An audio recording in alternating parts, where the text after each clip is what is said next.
Welcome to another video. In today's video, I'll be showing you my rotisserie that I built.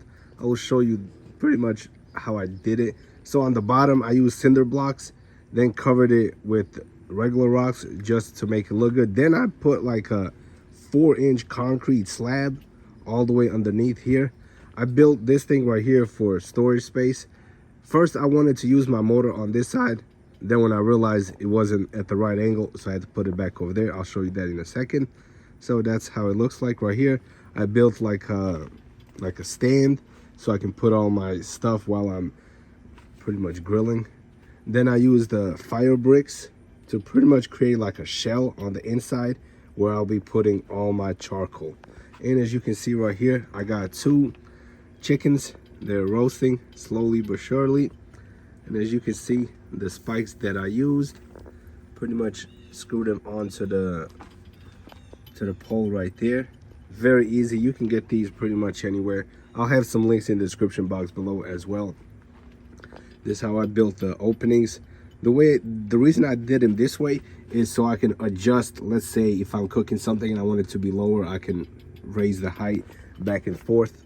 But check out the chicken. It looks absolutely delicious. Smells even better. Check it out. Let me put some more oil on it.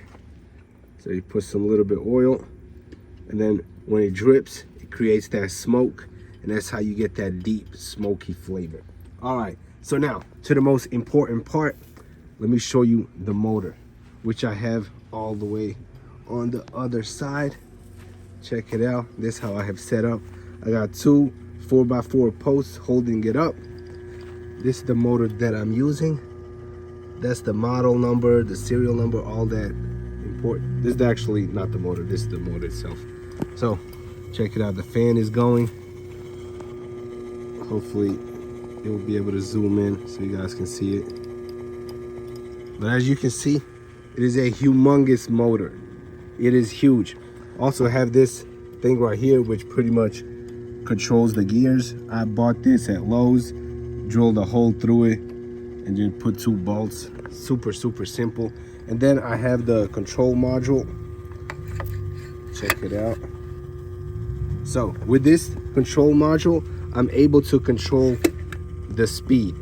So if you want it to spin faster, I gotta pretty much attach it correctly. Yeah, right now it's just hanging loose. But if you want to control the speed, you can make it go much faster. You can make it spin much slower. The reason I pretty much wanted this, because when you're cooking different types of meat, chicken, lamb, whatever you're cooking, you can adjust the speed depending on how much charcoal you have, depending on how much wood you have. You want to have as much control as possible when it comes to your rotation speed. Then I just got this random pole that I stuck in the ground, and I attached the ground wire. As you can see, this wire is an extension cord that leads all the way to my garage. I simply plugged it into my outlet and then plugged it into this control module right here. As you can see, I got the black, the white, and the ground right there. The motor wires go into here, and then you got the speed controller that goes into here. Everything is pretty much controlled by this. You can also just connect these 2 blue wires to this, grounded, and it should work. But then you're only gonna have 1 speed, depending on how much power you're pushing into your motor. But with this, you have full control. You can even do more adjustments as well. So this thing, in my opinion, is absolutely a must-have.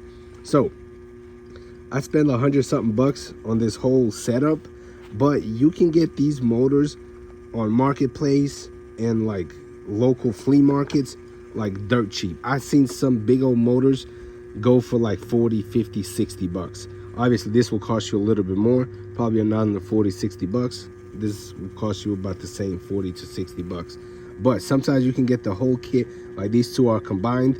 You can get it for like 100 bucks, maybe even less. Just depending on the area you live in, you can get this set up dirt cheap. The reason I wanted with this, I did not want to use like a car battery or any of that stuff. It just unreliable, especially if you plan on roasting something for like 5-10 hours. With this, you have unlimited electrical power, full control speed, and you're ready to go. So check it out. Yeah, see, I got that green wire going all the way to the garage. Also, with that motor, I can rotate pretty much anything. It doesn't matter if it's a small chicken like this or a full-grown cow. That motor will have the power required to rotate it. So I know they have way smaller motors that you can get online. You can use motors from like your windows in an old vehicle. If you have an old treadmill that's just sitting around, you can tear it apart, take that motor out, and you'll be able to rotate chicken, you'll be able to rotate small lambs, all that stuff. But make sure your beam is perfectly balanced if you have a very small motor, simply because if your beam is not balanced, the motor will struggle to rotate it. But if you got a big old motor like this, man, your thing can be upside down, that thing is going to rotate it. One final look on the chicken. All right, everybody, so that pretty much concludes this video. If you have any questions or suggestions, comments, whatever, you know where to drop them below. Make sure to press the like button, subscribe to the channel, and see you in the next video. Peace out.